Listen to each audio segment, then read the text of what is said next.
आशियाई लोकांच्या बळावरती जर का क्रिकेट चा पाया होत असेल तयार, तर ती क्रिकेटच्या दृष्टीने चांगली गोष्ट आहे. अमेरिकेसाठी ते ॲडिशनल बेनिफिट असणार आहे.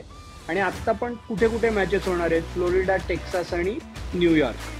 तर याच बेल्टमध्ये आपण जे म्हणतोय ना, तिकडेच साधारणपणे 35-40 लाख आशियाई लोक आहेत. इथे तेच आहे, इथे आयसीसीचा जुमला आहे. कारण लोक कन्व्हिनियंटली विसरत आहेत, टोटल 43 मॅचेस आहेत world cup, T20 world cup 2024 मध्ये. त्यातल्या अमेरिकेत किती आहेत? 8. जगभर चर्चा काय चालली आहे? अमेरिकेत क्रिकेट वर्ल्ड कप होणार. तीच मुद्दा आज हा विचार करा, युगांडा सारखा आफ्रिकन छोटा देश, तो अजून फुटबॉल वर्ल्ड कप साठी क्वालिफाय नाही झालेला, पण तो क्रिकेटच्या वर्ल्ड कप साठी क्वालिफाय झाला. त्यांच्या इतिहासात पहिल्यांदा ते कुठला तरी वर्ल्ड कप खेळणार आहे. त्यामुळे त्या देशात ही नक्की मोठी गोष्ट आहे. युगांडा क्रिकेट वर्ल्ड कप मध्ये खेळता येते. नेपाळमध्ये क्रिकेटची किती क्रेज आहे आपल्याला माहिती आहे. नेपाळ दुसऱ्यांदा येते. बांगलादेश आणि श्रीलंका एकत्र आहेत ना. बांगलादेश श्रीलंका एकत्र आहेत. म्हणजे खरी रायव्हलरी तिथे आहे. योगायोगाने योगायोग जे काही घडलं, इंग्लंड, ऑस्ट्रेलिया, इंडिया, पाकिस्तान, म्हणून खरी रायव्हलरी तिथे आहे.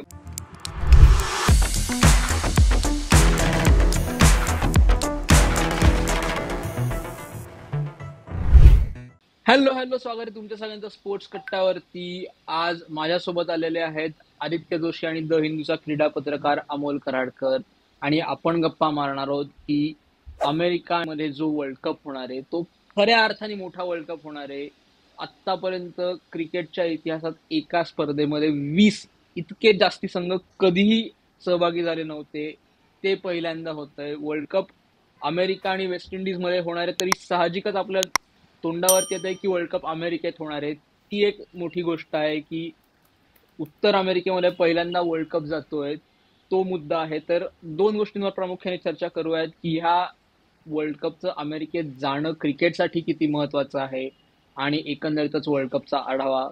तर आदित्य, तू काय तुझी जी बॅकग्राऊंड आहे ती फायनान्स आणि या सगळ्याचे, त्याच्यात किती मोठी आर्थिक गणित इन्व्हॉल्व्ड आहेत रे अमेरिकेत वर्ल्ड कप नेण्यामागे? पहिली गोष्ट तर मदर ऑफ ऑल इकॉनॉमीज, म्हणजे आता काय आपण चायना म्हणतो अपकमिंग मार्केट आहे किंवा काय, प्रत्येक वेळी कोणीतरी अमेरिकेला चॅलेंजर येतं. पण the fact of the matter is mother of all economies has been US, आणि आत्ताही अमेरिकाच आहे.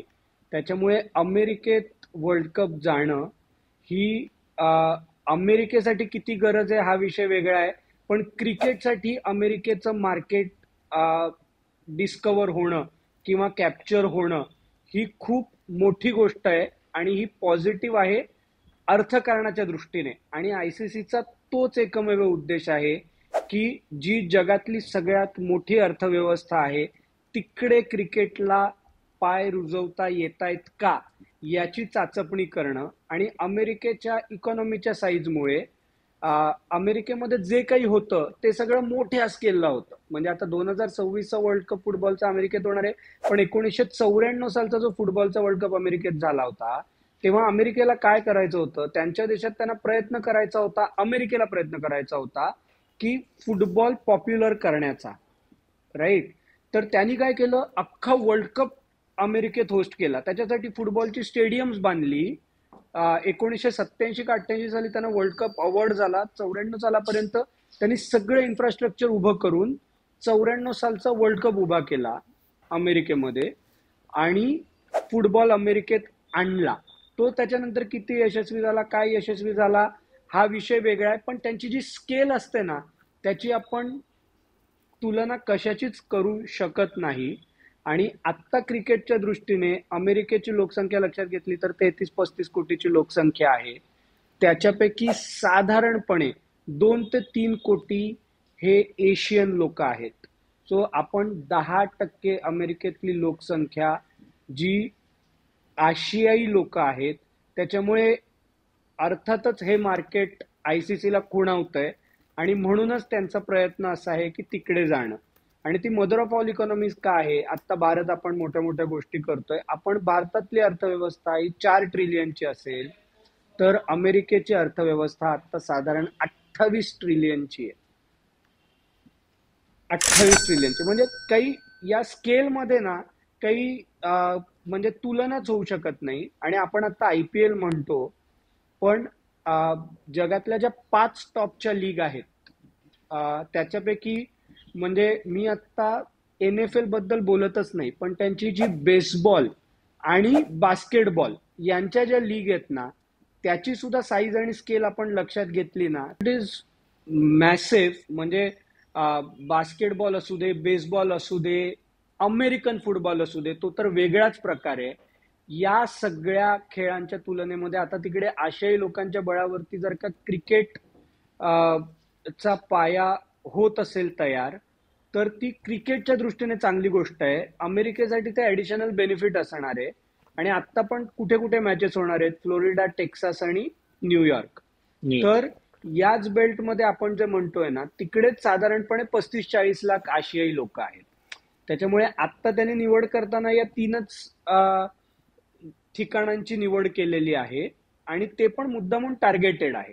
म्हणजे तू जे म्हटलास की इकॉनॉमिक्स हे आहे, म्हणजे तीच गोष्ट त्यांनी फुटबॉलच्या रिलेटेड जर का उदाहरण द्यायचं झालं तर 2026चा जो फिफा वर्ल्ड कप आहे त्याच्यासाठी 2 बिड्स होत्या. एक होती मोरोक्कोकडनं आणि दुसरी होती जॉईंट बिड होती मेक्सिको, USA आणि कॅनडा. तर टोटल 80 मॅचेस होणार आहेत, त्यातल्या 60 मॅचेस या USA मध्ये होणार आहेत फिफा वर्ल्ड कपच्या. आणि किती फरक आहे तर मोरोक्कोवर प्रोजेक्टिंग काहीतरी $5 बिलियन रेव्हेन्यू म्हणा किंवा हे म्हणा, तर तीच गोष्ट अमेरिकेकडे होती की 11 बिलियन, म्हणजे दुपटीने पैसे फिफाला मिळणार. आणि फिफासाठी गणित साधं आहे की फिफा वर्ल्ड कप हा एकमेव फिफाचा इव्हेंट आहे ज्याच्यातनं त्यांना प्रॉफिट कमावता येतो. बाकी सगळ्या स्पर्धा त्यांच्या लॉस मेकिंग मध्ये राहतात. त्याच्यामुळे तो एक मुद्दा आहे की कुठलंही मार्केट कॅप्चर करायचं म्हणजे फायनान्शियली तुम्हाला स्ट्रॉंग व्हायचं झालं तर अमेरिकन मार्केटला आतापर्यंत कोणीही तुलना त्यांची स्पर्धा कोणी करू शकत नाही. हा एक मुद्दा झाला. आणि दुसरा मुद्दा अमोल तुझ्याकडे येताना की आता आपण 2007च्या वर्ल्ड कपच्या टीव्हीवरती IPL संपल्यामुळे रिरन्स दाखवत आहेत, तर त्यावेळी होती वर्ल्ड T20, आता झालेली आहे T20 वर्ल्ड कप. आणि कुठेतरी क्रिकेट खेळाचा एशियन गेम्स म्हणा, कॉमनवेल्थ म्हणा किंवा 2028 ऑलिम्पिक्स जे लॉस एंजेल्सला होणार आहे परत एकदा अमेरिकेत आहे, तर त्याच्या दृष्टीने हा वर्ल्ड कप किती महत्वाचा आहे अमेरिकेत असणं. येस मॉन्टी, मला वाटलं तू 2007चा उल्लेख करून मला माझ्या वयाची जाणीव करून देणार आहेस की काय वगैरे प्रकार. नाही, पण 2007ला तू तिकडे होतास, तर परत 2024ला आपण फॅन्सना सांगू की तिकीट द्या, याला पाठवा. कारण तू 2007ला होतास, 2011ला होतास, म्हणजे तू असलास की होतं काहीतरी. म्हणजे 23ला होताच तो.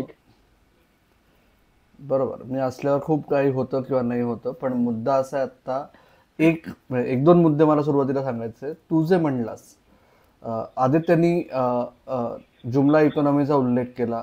तो जुमला हा वर्ड फार पॉप्युलर आहे सध्याच्या हंगामात, विशेषतः भारतात. तू मॉन्टी उल्लेख केलास की 2026 वर्ल्ड कपचं कसं आहे शेड्युलिंग. इथेही तेच आहे, इथे ICCचा जुमला आहे. कारण लोक कन्व्हिनियंटली विसरत आहेत, टोटल 43 मॅचेस आहेत world cup T20 world cup 2024 मध्ये. त्यातल्या अमेरिकेत किती आहेत? 8. जगभर चर्चा काय चालली आहे? अमेरिकेत क्रिकेट वर्ल्ड कप होणार. आणि हा हेतू साध्य होतोय. क्रिकेटचं प्रोफाईल जर तुम्हाला जगभरात पोचवायचं असेल तर अमेरिके थ्रू ते सोप्या पद्धतीने शक्य होतं. ते करण्याचा जो आणि दुसरा मुद्दा तुम्हाला खूप सरप्राइझिंग वाटेल, आदित्यने नंबर्स दिले, पण द फॅक्ट इज ICC असो, मोठमोठाले डिजिटल प्लॅटफॉर्म्स असो क्रिकेटमधले, भारतानंतर सर्वात जास्त ट्रॅफिक येतो अमेरिकेतनं. ओके, त्याच्यामुळे अमेरिका कॅनडा खूप मोठा भर आहे ओव्हरऑल क्रिकेट इकोसिस्टमचा. तिथे गेल्यानंतर पैसे रेज करणं सोपं आहे हे आपल्या सगळ्यांना माहिती आहे. डिटेल्स आदित्यने आत्ताच आपल्याला दिलेत. आणि दुसरा मुद्दा तू जे म्हणलास की नाव बदललं, कारण काय गेली 2011-12 पासून जोर धरला या ऑलिम्पिक मुवमेंटला, राईट. 2020 मध्ये भारत म्हणलं हो आम्हाला चालेल, कारण तोपर्यंत भारतच नाही म्हणत होतं. त्याच्यामुळे भारताच्या खांद्यावर बंदूक ठेवून ऑस्ट्रेलिया आणि इंग्लंड म्हणत होते कशाला उगीच, विशेषतः इंग्लंड, कारण काय ऑलिम्पिक्स हे इंग्लंडच्या होम सीझनला क्लॅश होतात. ओके, तर त्याच्यामुळे आता 2020 नंतर काय झालं तर ICCला क्लिअरली सांगितलं गेलं IOC कडून, इंटरनॅशनल ऑलिम्पिक कमिटीकडून, की जर तुम्हाला ऑलिम्पिक्समध्ये समावेश करायचा असेल तर पहिली गोष्ट, जो फॉर्मॅट तुमचा असणार आहे ऑलिम्पिकसाठी, जे सगळेजण एकाच पेजवर होते की T20, T10ला वगैरे काहीच अर्थ नाही, T20 ॲटलिस्ट कॉम्पिटेटिव्ह आहे असं सर्वमान्य आहे आणि जगात सगळीकडे 106 ICC members T20 international cricket खेळतात.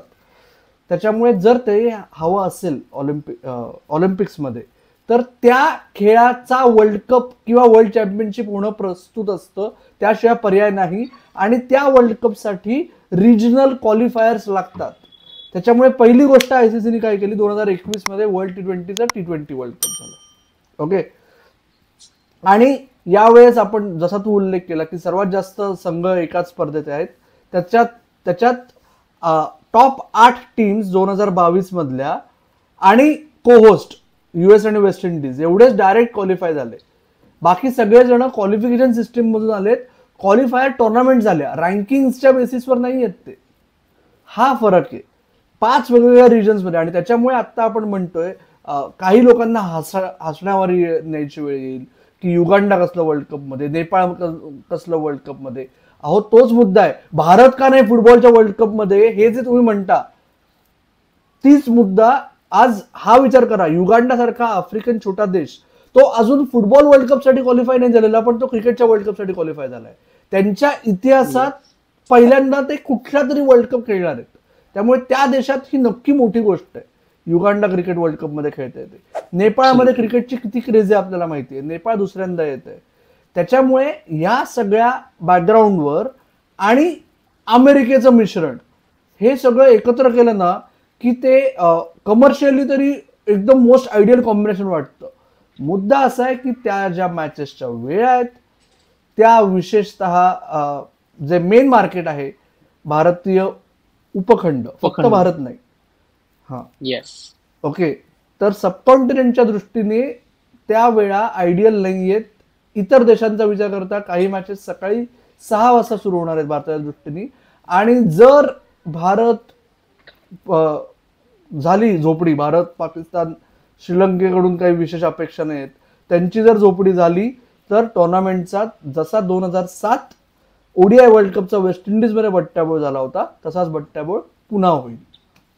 येस. आणि तू आता म्हटलास क्वालिफायर झाले होते, तर आपल्याकडे 2 लोक येऊन गेलेली आहेत जी वर्ल्ड कप खेळणार आहेत. म्हणजे इमॅजिन करा, त्यांना वाटलंही नसेल की ते त्यांच्या देशासाठी वर्ल्ड कप खेळतील. एक आहे ओमान साठी खेळणारा प्रतीक आठवले, जो एशियन क्वालिफायर जिंकलाय ओमान, जे नेपाळमध्ये स्पर्धा झाली होती. तो मूळचा नाशिकचा आहे.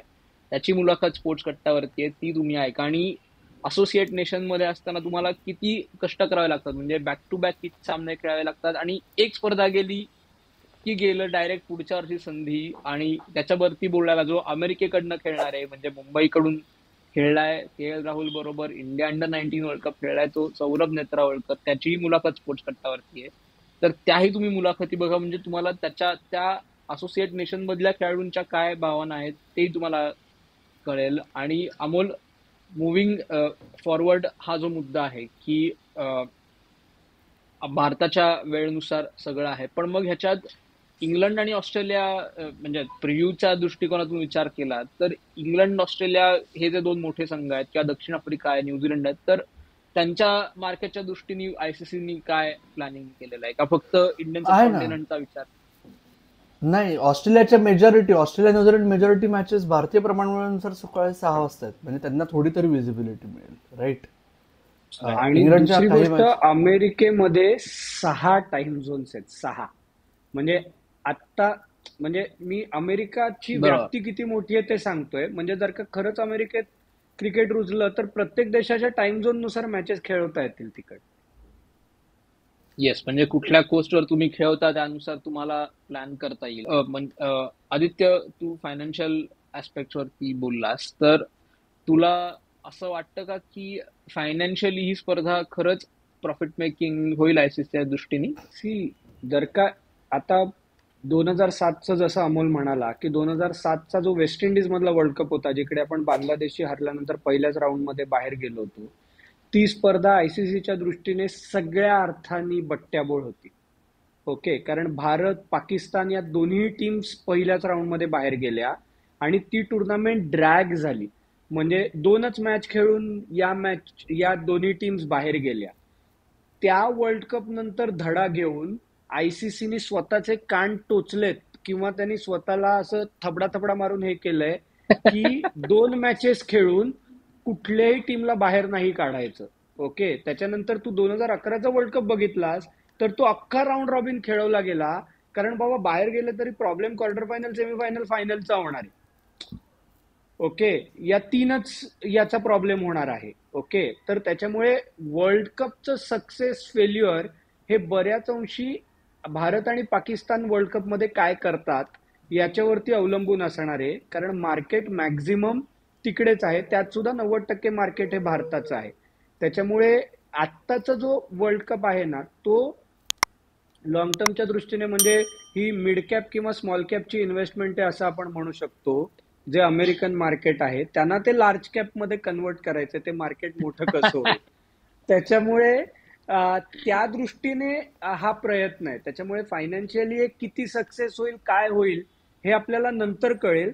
पण ही मिड कॅप स्मॉल कॅप मध्ये केलेली इन्व्हेस्टमेंट आहे आयसीसीनी, जी त्यांना लार्ज कॅप करायची. त्याच अनुषंगाने कॅप्रियूज कडे वळताना अमोल, ही इन्व्हेस्टमेंट सक्सेसफुल व्हायच्या दृष्टीने तुझं भारतीय संघाचा अनुमान काय? म्हणजे आपण त्याच्यावरती सविस्तर एपिसोड करूच की भारताचा T20 वर्ल्ड कपचा प्रिव्ह्यू, पण हिंट देता एक खडा टाकतो तसं भारताची टीम पेनी स्टॉक आहे, पेनी स्टॉक, ते स्कीम पण नाही.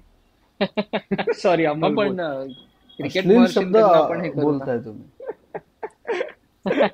नाही, हा फायनान्सच्या भाषेत अश्लील शब्द नाही. पण खडा टाकून बघूयात ना आपण अमोलला.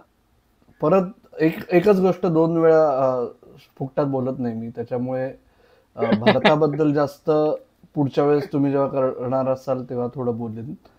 ओव्हरऑल मी तुला सांगतो, या स्पर्धेची गंमत अशी आहे की सगळं काही भारतासाठीच आणि आहे तसं तुम्हाला वाटू शकतं तसंच. कारण काय, एक लक्षात घ्या की लीग स्टेजमध्ये 5 टीम्स 4 ग्रुप्समध्ये ज्या आहेत, तर भारत पाकिस्तानशी हारला, आयर्लंडशी हारला, आणि जरी क्वालिफाय झाला, जेव्हा भारत क्वालिफाय होतो तेव्हा तो सुपर एटचा त्यांच्या ग्रुपमधून पहिला संघ होतो.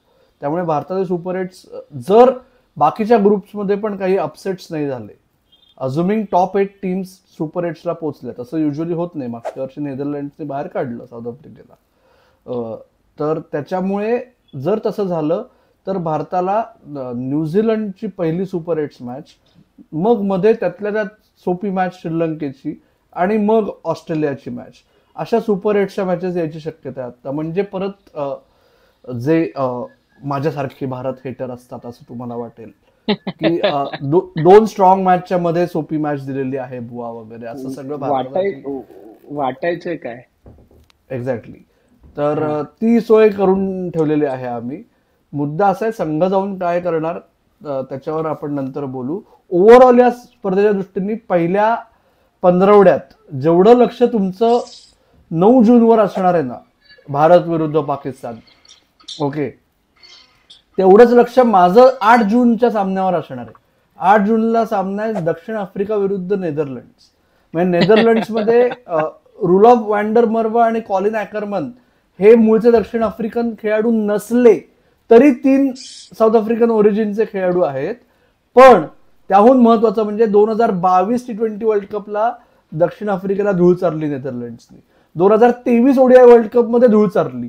त्याच्यामुळे ते हॅट्रिकवर आहेत. आणि असोसिएट नेशन मुवमेंटच्या दृष्टीने जे 2022 मध्ये नेदरलँड्सनी सुपर 12ला पोहोचले होते, त्या 16तनं, ते यावेळेस जर सुपर 8ला एखादी टीम जर पोहोचू शकते तर त्यात सर्वात वरचा क्रमांक नेदरलँड्सचा आहे. त्याच्यामुळे ते करू शकतात का हे बघण्याकडे माझं फार लक्ष असेल. आणि अरे जरा वेस्ट इंडिज बद्दल बोला ना, तिकडे पण खूप मॅचेस होत आहेत. तिकडेच आहे वर्ल्ड कप. तुम्हाला असं वाटतंय की अमेरिकेत म्हणजे तू आता म्हटलास की सुपर 8 सुपर हे, तर स्पोर्ट्स कट्टाची सुपर सिलेक्टर नावाची कॉन्टेस्ट आहे. त्याचा फॉर्म खालते डिस्क्रिप्शन मध्ये देतोय. सोपी प्रोसेस आहे, त्याचाही रील स्पोर्ट्स कट्टाच्या हँडल्स वरती आहे. पण थोडक्यात सांगतो, तो फॉर्म भरा, त्याची ₹100 रजिस्ट्रेशन फी आहे आणि तुम्हाला 11 जणांची टीम लावायची आहे. टॉप 8 टीम्स मधनं प्रत्येकी एक आणि उरलेल्या 12 टीम्स मधून मिळून 3 असे 11 जण करायचे आहेत. आणि जो जिंकेल ही टुर्नामेंट त्यांना बक्षिसं आहेत, किंवा केवळ पहिल्यालाच नाही तर नंतरच्या खेळाडूंनाही बक्षिसं आहेत, तर ते तुम्ही नक्की करा. आणि सुपर 8 वरती येताना म्हणा की आत्ता जी गोची झाली आहे ना, उदाहरणार्थ ऑस्ट्रेलिया नामिबिया बरोबर हे सराव सामना खेळ म्हणजे वर्ल्ड कप तशा अर्थाने प्रॅक्टिस वॉर्मअप मॅचेसला सुरुवात झालेली आहे ऑलरेडी. म्हणजे त्याच्यात जेव्हा सेझलवूडनी पहिले 3 ओव्हर मेडन टाकून 2 विकेट वगैरे घेतले, पण ऑस्ट्रेलियासाठी सपोर्ट स्टाफला त्यांना फिल्डिंगला उतरवावं लागलं, कारण त्यांचे खेळाडू आयपीएल मध्ये खेळत होते. पॅट कमिन्स आत्ता कुठे घरी पोहोचतोय आयपीएल फायनल खेळून, आता तो जाणार आहे अमेरिकेला, किंवा न्यूझीलंड आत्ताशी कुठे जात आहेत. पाकिस्तान इंग्लंड T20 सिरीज खेळायचं त्यांनी फक्त कागदावरती प्लॅन केलं, कारण ते सगळं पावसातच वाहून गेलीये. तर ह्या सगळ्याचा कितपत टीम्सच्या तयारीवरती परिणाम होईल रे अमोल? मला नाही वाटत फार होईल, कारण आता सवय झाली आहे या ज्या मोठ्या संघांना सवय आहे ना. म्हणजे इंग्लंडच्या बाबतीत समस्त IPL परिवार खूप त्यांना शिथू करत होता की असलं कसलं वगैरे, पण इंग्लंडनी हा प्लॅन आधीपासून केला होता आणि त्याच्यामुळेच KKRनी एकसारखे 2 विकेट किपर्स ठेवले होते, राईट. आणि आता सगळ्यांना सवय झाली की ऐन वेळेस जाऊन तयारी करायची. इंग्लंडला गरज वाटत होती म्हणून त्यांनी सांगितलं की आधी आपण एक सिरीज खेळू, आणि त्याहून महत्वाचं टीम बॉन्डिंग, राईट. म्हणजे त्या सिरीजच्या कंडिशन्स आणि वर्ल्ड कप मधल्या कंडिशन्सनी काही फरक, त्यात काही साम्य नव्हतं, पण टीम बॉन्डिंगच्या दृष्टीने ते एकत्र आले हे त्यांच्या दृष्टीने. कारण शेवटी कन्व्हिनियंटली लोक विसरतील, जसं आता आदित्य म्हणला की अरे वेस्ट इंडिज बद्दल बोला, तर डिफेंडिंग चॅम्पियन्स कोण आहेत? 2 वर्षापूर्वी म्हणजे 1.5 वर्षापूर्वी स्पोर्ट्स कट्टाने जो वॉच अलॉंग केला सेमीफायनलचा, त्या सेमीफायनलमध्ये 10 विकेट्सनी कुठला संघ जिंकला? त्याच्यानंतर अंतिम सामना कोण जिंकला? ते इंग्लंड आहेत, राईट. आणि इंग्लंड आणि ऑस्ट्रेलिया सुद्धा अत्यंत योगायोगाने एकाच ग्रुपमध्ये आहेत, जसे भारत पाकिस्तान आहेत तसे. पण त्याच्यामुळे इंग्लंड संघ महत्वाचा आहे. आदित्य म्हणला तसं वेस्ट इंडिजचा संघ, तुझा जो मुद्दा आहे की ते एकत्र ते कधी असतात हा प्रश्न आहे, कारण ते मोस्ट ऑफ द टाइम्स जगात कुठल्या ना कुठल्या तरी देशात आयदर T20 किंवा T10 खेळत असतात. त्याच्यामुळे पण परत तेच आहे, यावेळेस वेस्ट इंडिज घरी खेळतंय. यावेळेस जे दिग्गज खेळाडू आहेत त्यातले काही दिग्गज जे आत्ताच परत फायनलमध्ये परफॉर्म करून जाऊन वर्ल्ड कप खेळणार आहेत, त्यांच्या वर मदार आहे की त्यांना जे 2012 आणि 16 मध्ये वेस्ट इंडिजचं होतं ना, की तुम्ही आम्हाला असं ट्रीट करताय तरी आम्ही तुम्हाला दाखवून देऊ बोर्डाला दाखवण्यासाठी, तोच काहीसा मुद्दा यावेळेस येऊ शकतो आणि ते घरच्या मैदानावर खेळून त्यांना फायदा होऊ शकतो. येस. आणि आदित्य, तुझी जी सगळ्यात आवडती टीम आहे त्यांच्यासाठी एक नवीन प्रशिक्षक आहे. म्हणजे तो प्रशिक्षक IPL सोडून काय शेवटच्या काही हे सोडून टीम बरोबर गेला इंग्लंडमध्ये खेळायला, पण सामने काही होत नाहीयेत. वाईस कॅप्टन्सीचा वाद आहे. ते शाहीन शाह आफ्रिदीला विचारलं बोर्डाने की बाबा कॅप्टन म्हणून आम्ही तुला हाकललंय, पण वाईस कॅप्टन होशील का? तर तो नाही म्हणाला आहे. तर त्या टीम बद्दल म्हणजे किती धोका आहे? म्हणजे बांगलादेश अमेरिकेकडनं सिरीज हरलेले आहेत, त्यामुळे अमेरिकाला हलक्यात घेऊन चालणार नाही. तर ते कितपत अपसेट करू शकतील पाकिस्तानला? अरे अपसेट केलं तर मजा येईल, पण बघूया. अरे त्यांची ना बॅटिंग, ऑनेस्टली त्यांच्या बॉलिंगचा प्रॉब्लेम नाहीये खरं सांगायचं तर. आणि ते शादाब खानला एवढं बॅक करतायत वर्षानुवर्ष, ते का करतायत माहित नाही. इमाद वसीम त्यांच्यासाठी खरोखर की फॅक्टर ठरू शकतो, कारण तो चांगला PSL ही त्याच्यासाठी चांगली गेली आहे. पण ओव्हरऑल जर का मोहम्मद रिजवान आणि बाबर आझम, म्हणजे हे दोघं जण, तोच म्हणजे जो भारताचा, आता हे वाईट आहे तुलना करणं, पण जो प्रॉब्लेम भारताचा आहे तोच प्रॉब्लेम पाकिस्तानचा आहे. बाबर आझम आणि मोहम्मद रिजवान हे लोक येऊन जर का T20 मोडमध्ये खेळणार नसतील तर मग पाकिस्तानसाठी सुद्धा ही स्पर्धा अवघड आहे. फकर जमान एकटा किती करणार? येस. आणि श्रीलंकेनी मधल्या काळात जी एक शक्कल लढवली की बाबा वनिंदू हसरंगाला बॅन केलंय का, ठीक आहे, त्याला टेस्ट मध्ये रिटायरमेंट मागे घ्यायला सांगू, मागे घेतली रिटायरमेंट, 2 टेस्टचा बॅन आला, त्यांनी माघार घेतली, आता सगळ्या मॅचेस खेळायला अवेलेबल आहे. तर अमोल, IPL ही वनिंदू हसरंगा खेळला नाहीये, तर त्या तो जो ब्रेक मिळाला त्याचा कुठेतरी त्यांना फायदा होईल श्रीलंकेला, म्हणजे श्रीलंकेतल्या खेळाडूंना, कारण IPL मध्ये फारसा कोणी दिसलं नाहीये. श्रीलंकेची चर्चा श्रीलंकेपेक्षा जास्त आपण करतोय स्पोर्ट्स कट्ट्यावर असं मला वाटतंय. आणि हा कदाचित त्यांच्या फायद्याचा मुद्दा ठरू शकेल. कारण काय गेली काही वर्ष म्हणजे जेव्हापासून तो सुवर्ण काळ संपलाय, आधी मुरली नंतर महिला आणि कुमार संगकारा जसे फेड आउट झाले, मधल्या काळात दिलशान, तेव्हापासून श्रीलंका हे अंडरडॉग्स नसतात, श्रीलंका असते. ओके, त्याच्यामुळे पण आता तुम्ही T20 क्लास बघितला, त्यांचा रिसेंट फॉर्म बघितला, तर श्रीलंका काय करू शकते याचा अंदाज आहे आपल्याला.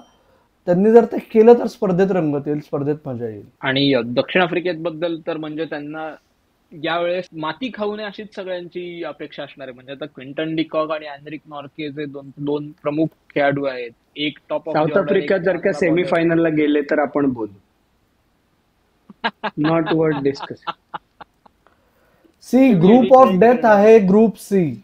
ओके, ग्रुप ऑफ डेथ आहे ग्रुप सी. कारण रँकिंग आणि सीडिंगच्या दृष्टीने अफगाणिस्तान आणि न्यूझीलंड डायरेक्ट क्वालिफाय झालेत आणि वेस्ट इंडिज हे होस्ट म्हणून क्वालिफाय झालेत. त्यामुळे अफगाणिस्तान, न्यूझीलंड, वेस्ट इंडिज या 3पैकी 2 संघ पुढे जाणार आहेत. त्याच्यामुळे जसा आपण आता बाकीच्या 2 टीम्स कोण आहेत? बाकीच्या 2 टीम्स कोण आहेत त्या ग्रुपमध्ये? युगांडा आणि पापुआ न्यू गिनी, ज्याला तुम्ही स्पोर्ट्स कट्टा आणि तुमचा स्पोर्ट्स कट्टा परिवार न्यू गिनिया म्हणत असाल, पण पापुआ न्यू गिनी आणि युगांडा हे उर्वरित 2 संघ आहेत. म्हणजे अफगाणिस्तान, न्यूझीलंड आणि वेस्ट इंडिज. ठीक आहे. आणि 3पैकी 2च संघ पुढे जाणार आहेत. त्याच्यामुळे ती फार गंमतशीर तो ग्रुप ठरू शकेल. आणि ग्रुप डी जो आहे त्याच्यातही दक्षिण आफ्रिका, बांगलादेश, नेदरलँड्स, श्रीलंका आणि गेला बाजार नेपाळ. म्हणजे तो खरं तर आशियाई उपखंड ग्रुप आहे. त्यांच्यात चुकून नेदरलँड्स आणि साऊथ आफ्रिका आलेत असं वाटू शकेल, पण तो ग्रुपही इंटरेस्टिंग ठरू शकतो. येस. आणि बांगलादेश आणि श्रीलंका एकत्र आहेत ना? बांगलादेश श्रीलंका एकत्र आहेत ना? म्हणजे खरी रायव्हलरी तिथे आहे. योगायोगाने योगायोग जे काही घडले, इंग्लंड, ऑस्ट्रेलिया, इंडिया, पाकिस्तान, पण खरी रायव्हलरी तिथे आहे. म्हणजे कोण कुठल्या कपड्यात येतंय मॅच खेळायला, प्रेझेंटेशनला ना, ह्याच्यातच आहे. म्हणजे कपड्यांवरून ओळखू येईल कोण खेळतंय. तर मला वाटतं या आजच्या विक्री कट्ट्याचे मुद्दे तरी एवढेच आहेत. भारताच्या संघाचा वर्ल्ड कप रिव्ह्यू आपण विस्तृत करूयात, तो लवकरच तुमच्यापर्यंत येईल. पुन्हा एकदा आठवण करतो की स्पोर्ट्स कट्टा सुपर सिलेक्टरला जर तुम्ही सहभागी झाला नसाल, अजून रजिस्टर केलं नसेल तर ते रजिस्टर करा. त्याची लिंक सर्वांमध्ये फिरवा. धमाल स्पर्धा होणार आहे, तुम्हालाही बक्षिसं जिंकायची संधी आहे. तर अमोल, आदित्य, धन्यवाद. आता मात्र आपण थांबूयात, पण तुम्ही मात्र ऐकत राहा, बघत राहा आणि आमची वाट पाहत राहा.